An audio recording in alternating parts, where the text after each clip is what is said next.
Oh yeah, Diddy got a podcast.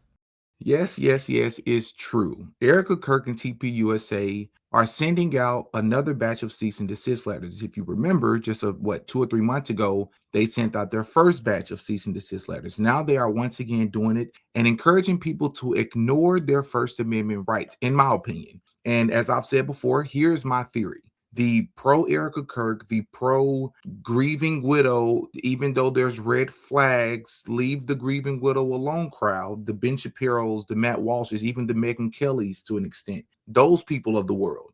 I have a theory. I'm not saying those people directly. I have a theory that false information and false leads are purposely being thrown into the stratosphere so that some of us who are investigating this whole Charlie Kirk situation will be sent on dummy trips, if you will, such as the Epstein Erika Kirk recording. What if, not stating this is a fact, what if one of the people from that side purposely put this audio recording out, hoping or encouraging people or leading people to believe that it was Erika Kirk, so that somebody can bite on it? And in this case, the biggest platform that bit on it was Project Constitution, who received over 11 million views within, I believe, 24 hours of them believing that Erika Kirk was procuring young women for Jeffrey Epstein.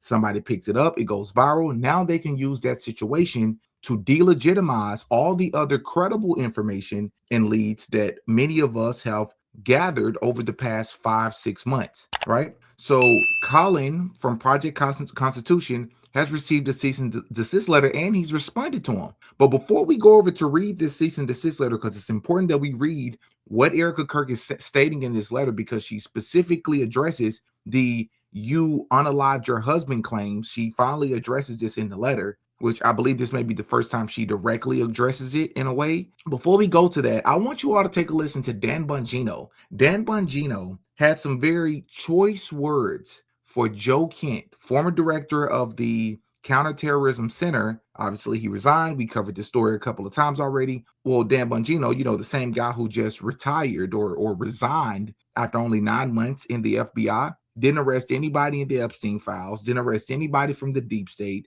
didn't do any of the things that he promised he would do. Instead, he's back out here in the podcast world trying to be an agent of the FBI and the Trump administration from the outside world. But I guess he don't believe that we can see that. Let's take a listen to what he had to say about Joe Kent. Truth will always set you free. Every time. Now you're seeing the grift totally, completely exposed. Bare ass out there and everything. Joe Kent's a liar. As I said yesterday and the day before, Joe was a friend. Joe disgraced himself last night. Joe's history of service to the country, beyond reproach. Period. That does not change anything about what happened last night, however, that Joe Kent is a liar. Calling someone a liar is a big deal. And I know that. What kind of pressure does it require to get a president who campaigned against exactly this thing for 10 years to do exactly this thing? What does it take to do that? I wish I knew definitively. I think there's two potentials, there's two schools of thought. I mean, one is the media echo chamber, the donors, the way the Israelis come in and kind of launder the information like I described previously. In 20 seconds, you have it right. This is the mark for suckers. You fall for the hidden knowledge scam and the gatekeeper theory that you voted for Donald Trump, but he's not smart enough to know what's going on. Donald Trump does not know what's going on. Quote, the Israelis have laundered intelligence. I saw the intelligence. So did he. He's lying. That is a lie. Yeah, that's right, folks. The NSA and its huge budget and the CIA and the FBI, CTD, Counterterror Division, and our Counterespionage Division, Counterintel, everyone's just sitting around jerking off all day. You believe that shit? Yeah, I kind of do. I believe they have other obligations. You know what's so interesting about this clip furthermore is that it depends on the platform you're on. I've spoken about this before. But if you go on Twitter, I mean, Dan Bongino, I don't even know why he has a platform. His podcast in general is trending downward. I believe it's like 91 or top 100 now, trending downward. The people are not believing him. But if you go on Rumble, platforms like Rumble is very strange. It's very weird. People are loving this guy. They're in the comment section. I'm like, these have to be bots. But they're saying specific things about Joe Kent. So I'm like, maybe they're not bots. Maybe they're a paid agent, because I refuse to believe that this many people saying Joe Kent knows what he's doing. He's lying. He did this to get ahead of the narrative. Here's my question for people. because Dan Bongino in another clip that I'm not going to play here addressed where Joe Kent made his claims about Charlie Kirk, what truly may have happened to Charlie Kirk, how they were stopped and prevented from further investigating what truly happened, and if any foreign intelligence may have played any role. Dan Bongino disagrees with this and says that these are more conspiracy theories. But here's my bigger question. Why is it that the very thing that everybody seems to always say is Israel or the Israeli lobby? That is always the biggest thing that you all are fighting against. If they're lying, why don't they lie on another lobby, right? Why don't they lie on the Iranian lobby or the Chinese lobby or the African lobby or the Italian lobby or the Spanish lobby, right? I don't hear any of that though. So what should that tell us? Everybody is normally pointing in the same direction, whether they're resigning, they were fired, they're a whistleblower, they're currently there, it doesn't matter. That should tell us something. And with that, I'm going to transition into the cease and desist letter because I think all of these things are connected. There are many different agents playing their role in what's currently taking place in the highest levels of government in this country. All right, as you can see here, South Bank Legal, March 18th, so just 2 days ago. Let's see what it says here. Colin Scott Campbell, all right, sent it to his P.O. box. Demand to cease and desist defamatory comments. Dear Mr. Campbell, we represent Erika Kirk, CEO of Turning Point USA, TPUSA, and itself. If you are represented by an attorney, please provide this letter to your attorney as soon as possible. You have used your X account, Project Constitution, to make numerous false and defamatory statements about Mrs. Kirk and TPUSA, and I believe you need to change that Mrs. unless there's a message you're trying to send here, right? Because my understanding, and as I understand how this works, I think that's supposed to be just MS. Well, maybe I have that wrong. And TPUSA, since Charlie Kirk's unaliving, we demand you immediately retract these false and defamatory statements, issue a full and public apology, and cease and desist from making these or similar false and damaging statements in the future. Mrs. Kirk and TPUSA welcome vigorous and open debate and honest questions. However, there is no place for publicly repeating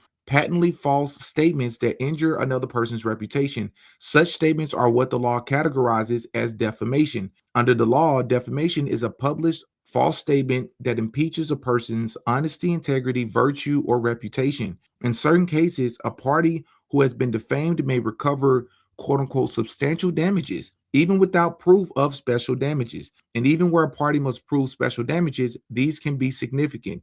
Here are many statements you have made publicly on your Project Constitution X account about Mrs. Kirk and TPUSA that qualifies defamation. They are demonstrably false and they clearly tend to harm Mrs. Kirk's and TPUSA's reputation, as if they need our help to tarnish their own reputation, but I digress. Indeed, they have caused tremendous damage to Mrs. Kirk and TPUSA, including leading to threats of violence being directed towards certain individuals at TPUSA. I address some of the most egregious defamatory statements that you have made below, right? It says false statements alleging that Erika Kirk was involved in the unaliving of Charlie Kirk. In numerous posts on X, you have falsely alleged that Mrs. Kirk was involved or participated in the unaliving of Charlie Kirk. Here are just a few examples. In a December 21st, 25, they went way back. You wrote that Erika Kirk is so cooked because we are close to nailing her ASS to the wall with being involved in the conspiracy to take out Charlie. In February 11, 2026, reply to Laura Loomer. They're even looking at replies. That's tough. They're actually watching people this closely. Asking how anyone could defend Candace Owens is suggesting that Mrs. Kirk be dragged into a police precinct because of her alleged involvement in Charlie Kirk's unaliving, you wrote. Unaliving. You wrote, because there's overwhelming evidence that she did play a role in his unaliving. Wake up. Oh, wow. He went all the way in with that one. In a February 18, 2026 reply to someone praising your work, you wrote, absolutely. She, Mrs. Kirk, may not ever face prison for unaliving Charlie, but I will keep exposing her in the court of public opinion until the day I die. Wow.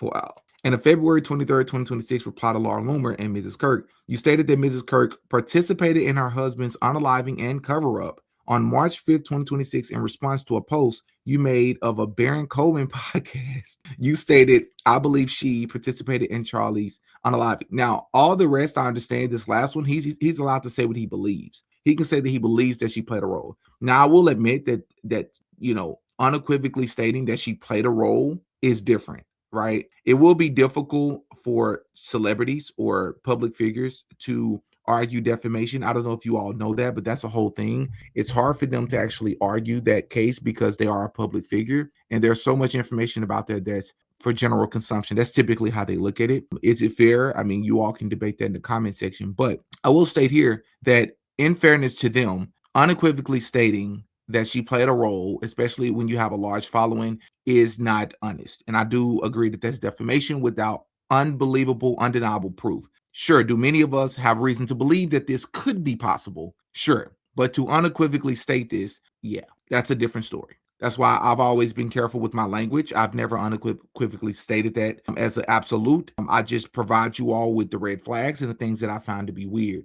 But let's continue here. Mrs. Kirk had nothing to do with her husband's unaliving. Any statement to the contrary is absolutely false and made with actual malice. Now, who are you? Where's your proof of that? Right? Now, this flipped back on them. Sure, the burden of proof is not on them to prove that, but I'm just stating, if you want to state this as a absolute in this letter, I feel it's only right that you provide us the proof. Not to mention that Erika Kirk could put all of this to rest by simply answering questions and providing us with the information that we need. Somebody could easily say, well, she don't owe you anything. But if something happened to your husband or your spouse and the general consensus is that you had something to do with it, wouldn't you want to clear your name? It's not about if you owe somebody something or not. It's about just wanting to help people figure out what may have truly happened to them. It seems that not only is she not willing to do that, she's willing to just push what the FBI's told us. Not to mention the long list of things we've already come up with that she's done that typical grieving widows or widowers would not do, right? It says with knowledge of statements, falsity, or with reckless disregard for truth. Moreover, because the actions you impute to Mrs. Kirk are punishable by imprisonment or regarded as involving moral turpitude, first time I've seen that word before, damages are presumed. In short, your statements are per se defamatory. All right. False statements alleging that Erika Kirk was involved in, wow. Okay, y'all see the word there. You have also repeatedly alleged that Mrs. Kirk was involved in, and SA, let's just say SA, or ST, involved in ST, and an operative for Jeffrey Epstein. Again, just a few examples will suffice to show the nature of the defamatory statements you have made. It says on March 12, 2026, you posted on X bombshell, Erika Kirk's Romanian charity and ST operation exposed. You then proceeded to state that Mrs. Kirk's charity directly partnered with the specific orphanage and the specific base commander at the center of the underage brothel allegations. And you accused Mrs. Kirk of trying to hide this information. In a March 13, 2026 post on X, you responded to a quotation from Mrs. Kirk about young women and spun it into supposed evidence of her involvement as one of Jeffrey Epstein's operatives. Specifically, you allege that Mrs. Kirk's statements is a statement of procurement. It's the language of a predator identifying the very demographic she was allegedly tasked with managing and exploiting. She wasn't just an acquaintance of Epstein's world, according to this new report. She was a key operator on the ground. You continue, this is how they hide in plain sight using coded language and a public persona to mask the unspeakable. This clip is no longer just creepy, it's a confession. On March 13th, you posted the smoking gun. DOJ wiretap audio captures Erika Kirk scheduling underage girls for Epstein. See what I'm saying? They're using this as well. In that post, you wrote that you had received an audio file in which you alleged Mrs. Kirk confirmed that she was working for Jeffrey Epstein, despite numerous people pointing out the easily verifiable fact that the woman on the recording was not Mrs. Kirk. She was in high school when the audio was made. You did nothing for a day. Then on March 14th, you issued a correction while reposting the supposed smoking gun audio. You still have not removed the original post, a post claiming that Mrs. Kirk was attempting to procure underage girls for Epstein, despite knowing it to be false. Rather, that post remains up and continues to drive traffic to your X account. Now, I will say that my understanding is that the girl, Haley, who was actually heard in that recording, was 16 and indeed in high school. So I don't know why mentioning, where she was in grade school or her age is important here. Indeed, despite admitting the falsity of the March 13th, 2026 post, you have doubled down. In a March 15, 2026 post, you wrote, Erika is involved with CT and with Epstein. The voice on the call was not her, but that doesn't change the fact that she is still guilty nonetheless. Wow, he said that? I didn't know he said that. In a March 16, 2026 post on X, in which you discussed a post that Mrs. Erika allegedly created and deleted concerning an acting role in baby rentals. You wrote, in light of the mounting investigations into her past nonprofit work in Romania and the swirling allegations of CT ties, this isn't just a behind-the-scenes joke. To her critics, this is a Freudian slip from someone who views children as commodities. Your claims that Mrs. Kirk was or is involved in CST are absolutely false. Your claims that Mrs. Kirk was involved in Jeffrey Epstein's ST scheme are absolutely false. Your statements are made with reckless disregard for the truth. Moreover, because the actions you falsely input to Mrs. Kirk are punishable by imprisonment or regarded as involving moral turpitude, damages are presumed. In short, your statements are per se defamatory. And Colin responded. Let's take a look here. Dear Mr. Harold, I am in receipt of your letter dated March 18, 2026, regarding your representation of Erika Kirk and Turning Point USA. Please accept this correspondence as my formal response. As an independent journalist and commentator, I take the accuracy of my reporting and the integrity of the First Amendment seriously. I address your specific claims as follows. Absence of actual malice and the correction of the record. Regarding the March 13, 2026 post concerning the DOJ wiretap audio, as soon as it became clear that the voice on the recording was not that of Mrs. Kirk, I immediately issued a public retraction and apology on March 14th under the standard established in New York Times versus Sullivan 376 U.S. 254 in 1964. A public figure must prove actual malice, knowledge of falsity, or reckless disregard for the truth. At the time of the original post, I fully believed the information to be accurate based on the evidence available to me. To be fair, Haley did sound like a lot like Erika. But to state unequivocally that it's Erika is a different thing, I totally understand that from their side.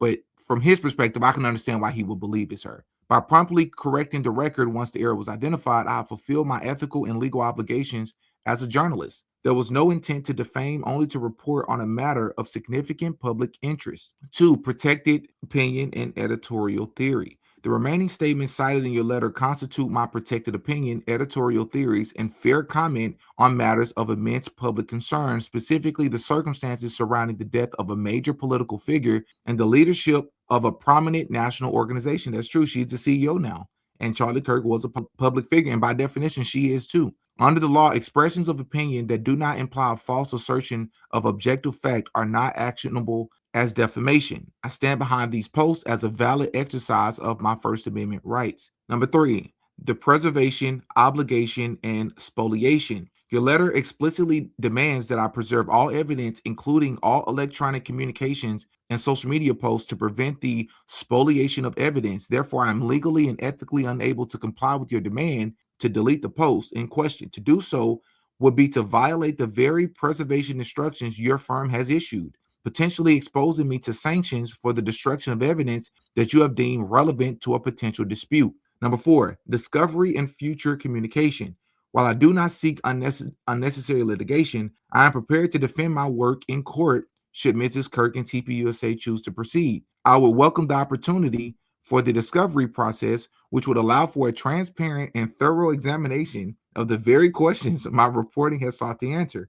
Questions that to date, Mrs. Kirk and TPUSA have declined to address publicly. Very well said, bro. I agree. Furthermore, I acknowledge your offer to provide accurate information regarding my future inquiries. Moving forward, I will direct all quote-unquote legitimate questions regarding Mrs. Kirk or TPUSA to your office to ensure the public record remains as accurate as possible. Very truly yours, Colin Campbell, Project Constitution. What's the purpose of this, right? What's truly the purpose of this? Is the purpose of this really to just shut down the falsities, or is it to discourage people from just doing investigations, right? Because in fairness to them, if you're putting out claims that are going very viral that are not accurate, then who cares? Or that are accurate, then I wonder if they even send this out, right? But when something's been shared and somebody bites on it and it's false information, then all of a sudden they run with it and then they use this as an example. I think this is a scare tactic. I think, again, this is all alleged. I don't know if this is what happened, but my theory here, I'm only speculating, I'm only brainstorming. I just wonder if this was the strategy all along, right? I just wonder that, right? I do agree, again, from their perspective, that while investigating this, you got to be careful. You know, you got to be careful with the absolute statements. You got to be careful with how you're framing things.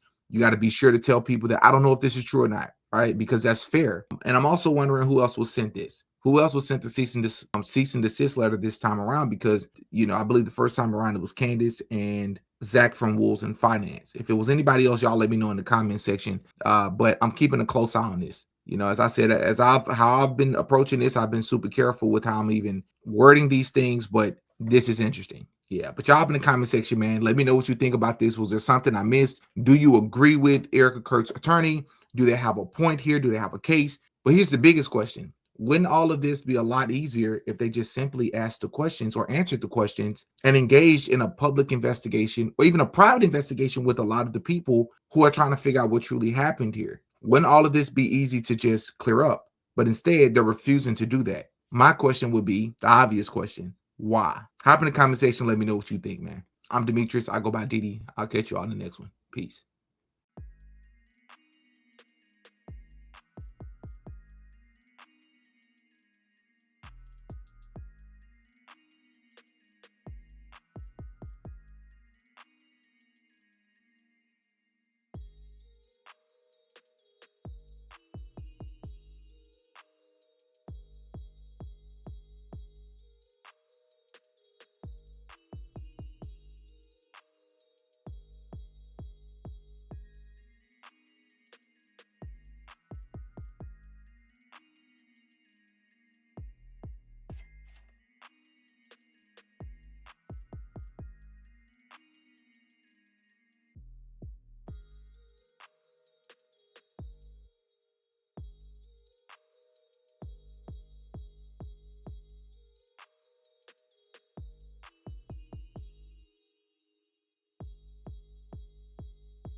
Oh yeah, Didi got a podcast.